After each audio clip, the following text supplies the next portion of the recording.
Good morning, bumili ako nitong bagong battery ng impact wrench ito. Tatry natin siya dito sa non-way ko na impact wrench ito. So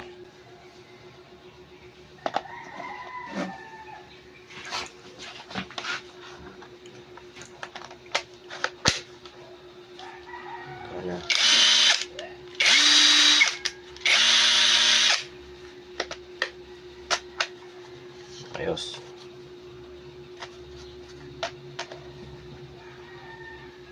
So ito non-way non-way. Tapos ito pinsin. So magkasakot sila. Ayos.